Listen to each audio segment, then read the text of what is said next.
Good afternoon. My name is Jeff Stark with Megaplan IT. I'm the principal security engineer, and I oversee our 24/7 security operations center. Today, we're going to be talking a little bit about SOC process and what your incident response capabilities should look like, and why there's kind of a benefit of having a managed security service in play.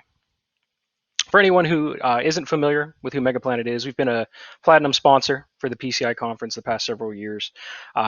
We offer over 48 high-level services across a broad variety of security testing, managed security services, and compliance services.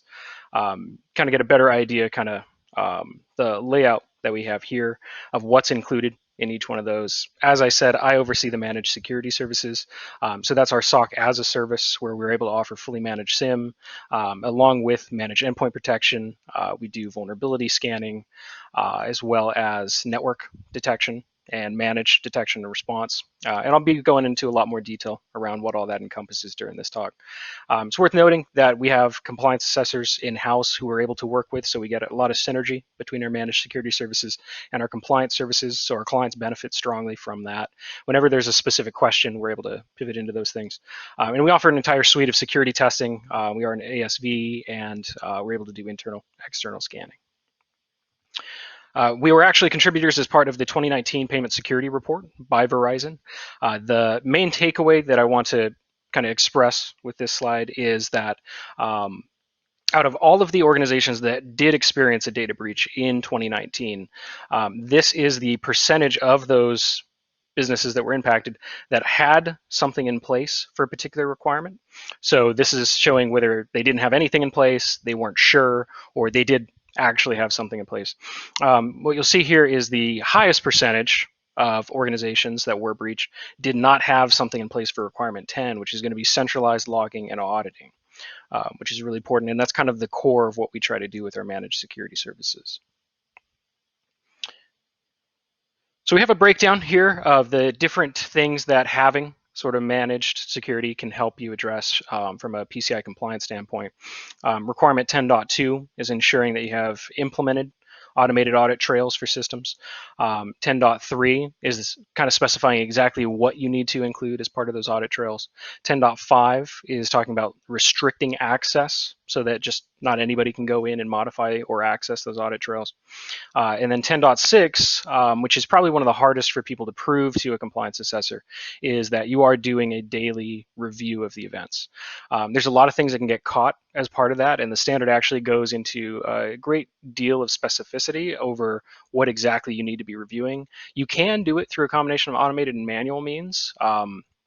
One thing that our clients just absolutely love is the way that we do our daily event reviews.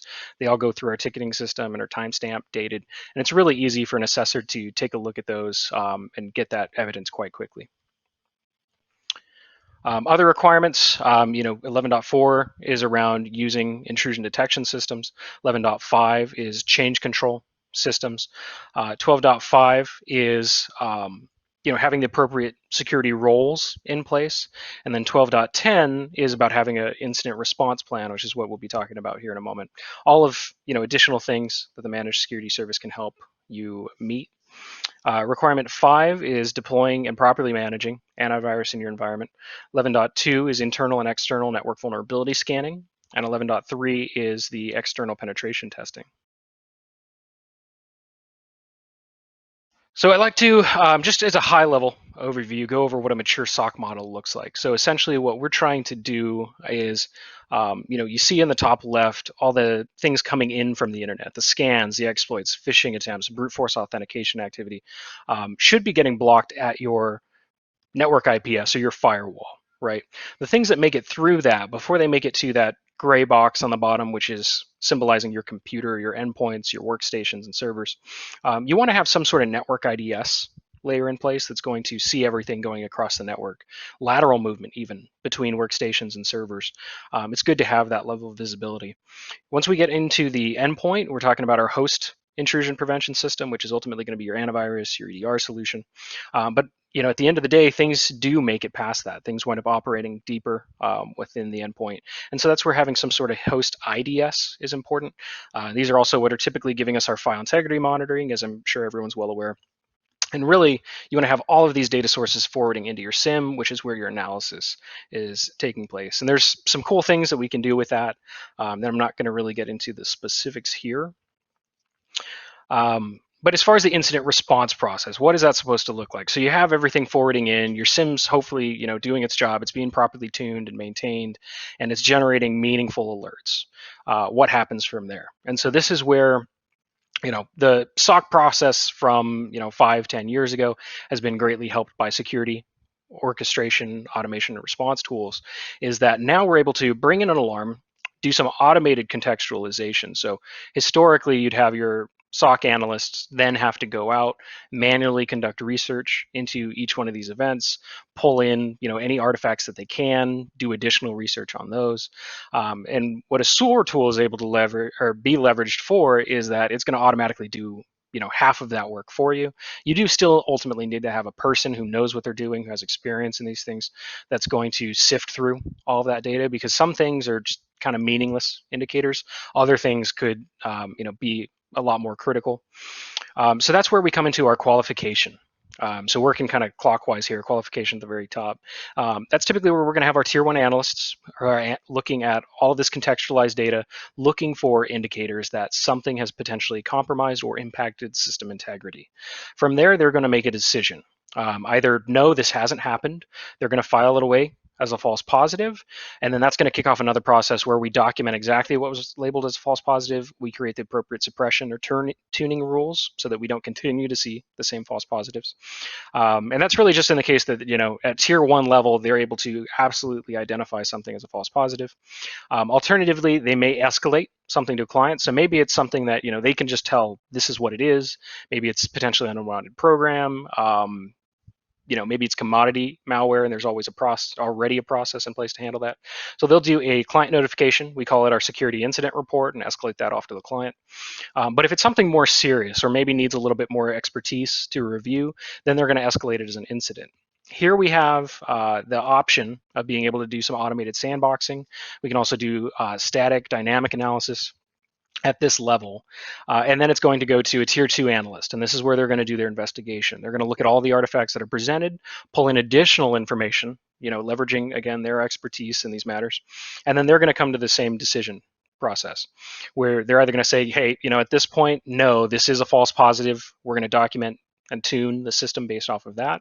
They're going to do a client notification through security incident reports on them exactly what they need to do about this particular thing, or it's going to escalate again into a full-blown incident. Now we have a automated means, and I'll be showing this as part of the demo here, of being able to connect into an endpoint and pull forensic data. So we can do this in a really automated way. And then they're going to forward that over to our incident response team. They're the ones that are going to handle the active incident. And ultimately what they're seeking to do is they want to be able to contain, eradicate, and recover the system. The beautiful thing about this whole process is that because it's built on a SOAR platform, we can have this entire process tree up to this point be conducted within a matter of minutes, versus 5-10 years ago you're talking about days, really even just 2 years ago. The 2018 SANS incident response survey was saying that it took most organizations 2 to 7 days to be able to identify these things. We have the whole process down on a dynamic level, not just trusting threat indicators, actually pulling things down, analyzing them, looking what's happening on the host, down to a matter of minutes. And then the takeaway from that, instead of a security incident report, our incident response team is actually going to generate an after action report. And then that's what feeds into, the preparation stage of the detection tuning, building new detections. And so this is kind of the visual behind the full incident response process of preparing, identifying, containing, eradicating, conducting recovery, and taking our lessons learned. So with that, I'd like to pivot over. I'd like to show you guys what our security automation orchestration and response platform looks like. So this is, we do everything in a real co-managed environment. So as a client, you guys would have full access to this. You'd be able to see your own alerts for your environment, and be able to look at the notes around each one of those. So I'm just going to show you real quick. I'm going to generate a simulated alert, just so that you can see, and I can kind of walk you through what this looks like.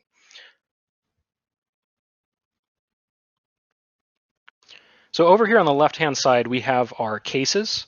So if we go ahead and go into our first case, from here we can see the alerts that are part of that case. If I click on this, we can see that there has been a playbook that's triggered off of it.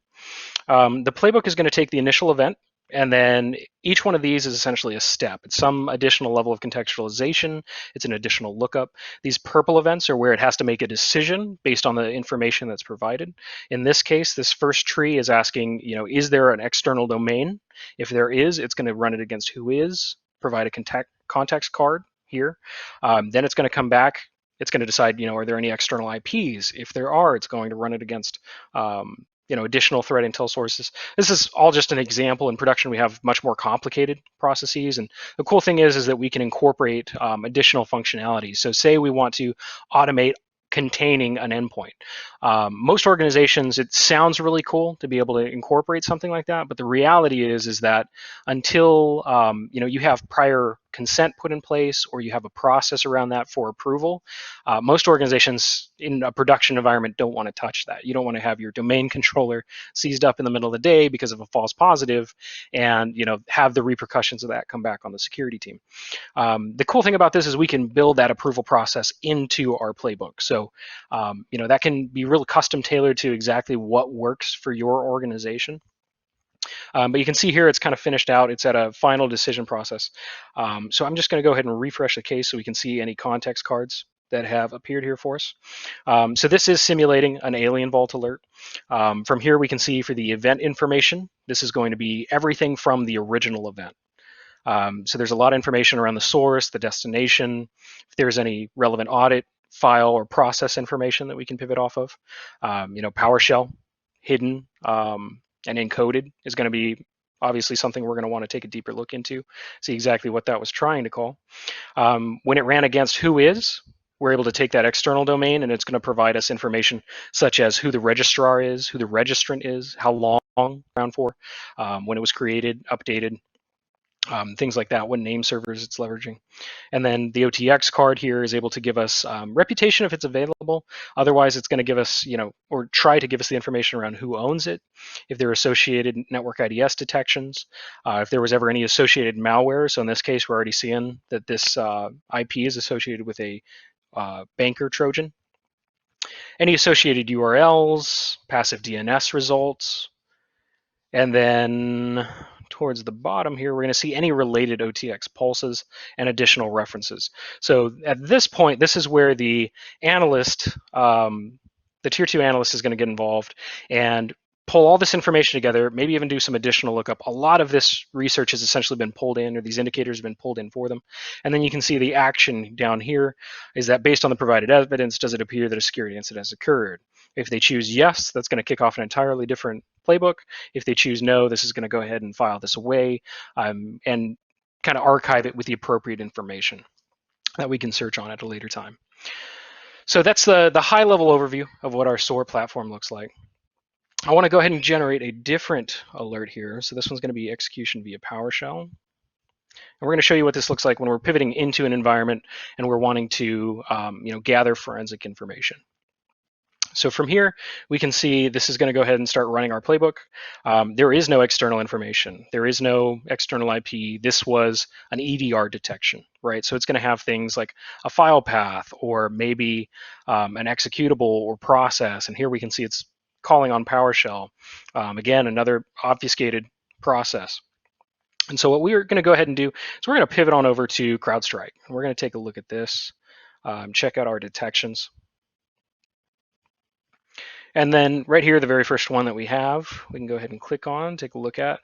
Instead of trying to explain everything here, what's real nice about CrowdStrike is we're able to just look at the full detection details. And let's fit our view. So, I mean, you wouldn't even have to be a security expert to be able to look at this and tell, this is somewhat suspect, right? Especially we start running through. The indicator names are PowerShell, exploit kit. There was another one that I'm not seeing here. But so, at this point, without even needing to gather more information, this could be a good enough reason to contain the host or kick off the process where we're going to try to get approval to contain the host. But I'm going to go ahead and connect in. And so this is going to give me direct shell or kernel level access to the endpoint in question. So the first thing that we're going to do in trying to gather this forensic information is that I'm going to put Kansa, which is what we're using for our incident response gathering. And this is going to pull our whole Kansa package from the CrowdStrike cloud. It's going to throw it onto the endpoint and copy it over. From here, we're going to go ahead and run a script, kind of our incident response script. I'll explain exactly what this is doing while it runs. So I've already, just in the interest of time during this demo, I've expanded it. I've already done the setup for Kansa. It's pretty straightforward as far as just being able to allow it to run. From here, in order to run Kansa, you actually have to provide it with credentials. And for anybody who's ran it before, it's going to pop up and it's going to prompt you for your user's password. In this case, what we're able to do is kind of hard code it into our script so that it's just automatically passing that to the endpoint. It's going to run Kansa right now. It's gathering our forensic evidence and our artifacts. And once it's finished running, it's going to give us a output file. And essentially, we're going to just zip that up. We're going to copy it back, and we're going to be able to take a look at it.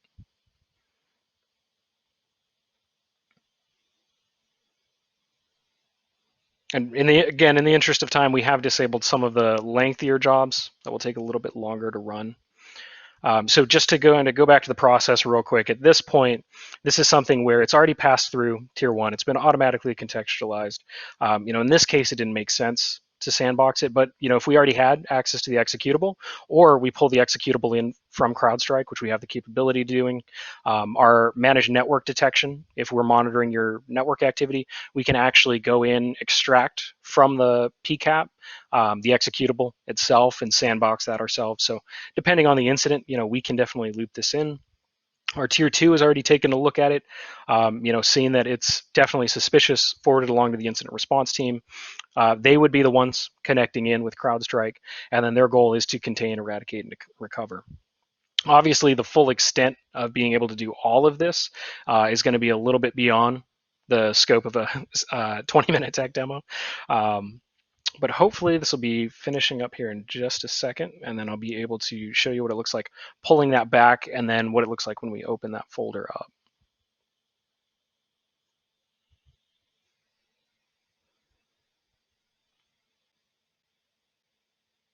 I guess another good point while we're waiting for that is from our SOAR tool, we're actually able to do certain automated activities within CrowdStrike.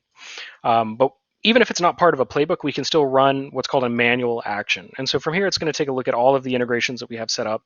And this is just a very small sample that we have set up in our demo environment of what it's capable of doing. Essentially, there's API integrations with just about every major security tool you can think of. Sophos, Carbon Black, CrowdStrike. Just on the EDR side, as far as bringing information in, there's integrations with Azure, with Office 365, Proofpoint. I mean, it's crazy long list. So if you ever have any questions about any of the API integrations, definitely hit up the Mega Planet booth. We can help answer any of those questions that you might have. Once they're set up, they're going to appear here. So if I wanted to into the CrowdStrike detection, you can see some of the actions that we can take. Some of them are for managing, the actual cases within CrowdStrike, if that makes sense for your organization. We can add things to lists. We can contain endpoints from here. This just doesn't let us, directly open this remote terminal. But that's really the only limitation outside of that. Okay, cool. So the script went ahead and timed out, which is fine. What I'm going to do is just run this last section, which is just going to give us the name of the output folder that was generated, which is going to contain all of the forensic artifacts that Kansa just provided for us. Okay, so that's the name. From there, we're going to go ahead and zip that folder.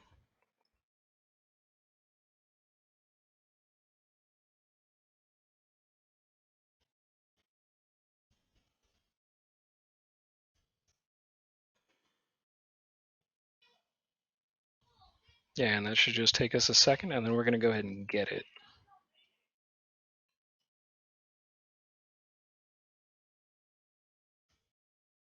And then the cool thing that CrowdStrike's then going to do is it's going to prepare that zip file. It's going to bring it back, and then just from my browser, I can go ahead and download it. We can open this guy up.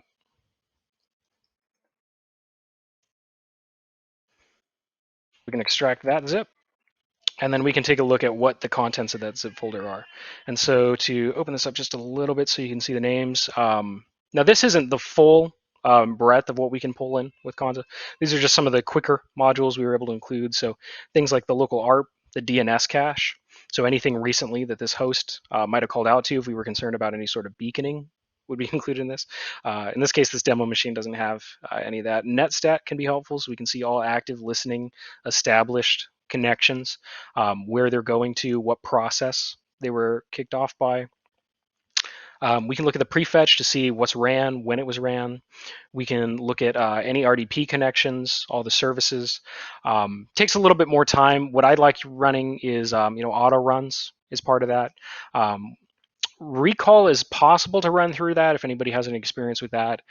Equally, CrowdStrike actually has a tool where we can do a memory dump.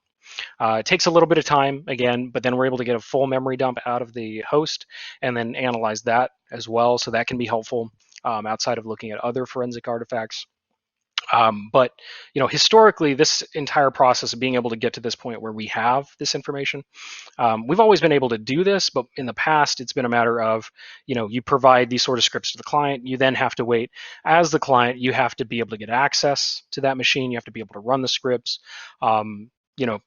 Heaven forbid you ever have to troubleshoot some of those scripts if it's kind of locked down within your environment.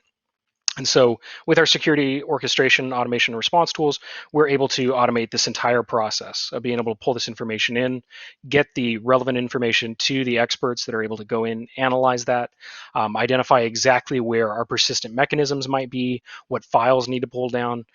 We can actually, beyond what I just showed you, we can go through the entire directory tree. We can use CrowdStrike, go to where those persistent mechanisms are, or find the registry keys that are allowing them to survive reboots, and we can modify those registry keys, delete their persistence mechanisms.